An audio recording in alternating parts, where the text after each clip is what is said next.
गोष्टीचे नाव शक्तीपेक्षा बुद्धी श्रेष्ठ. लहान सशाची मोठी हिंमत.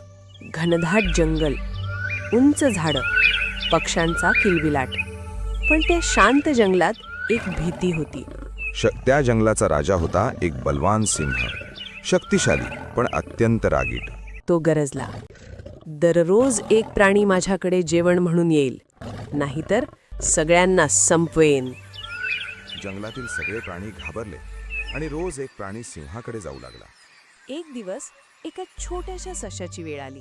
ससा लहान होता, पण त्याच्या डोळ्यात भीतीपेक्षा बुद्धी जास्त होती. तो मुद्दाम उशिरा सिंहाकडे उचला. सिंह संतापला. एवढा उशीर का?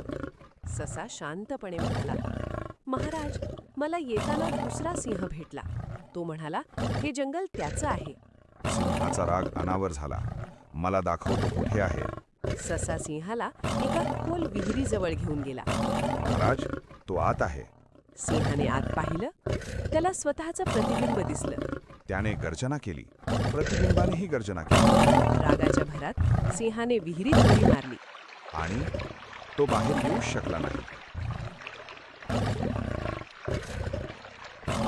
जंगलात आनंदाची लाट पसरली. लहान सशाने दाखवून दिलं, शक्तीपेक्षा बुद्धी श्रेष्ठ असते. शांत डोकं मोठ्या संकटावर विजय मिळवतं.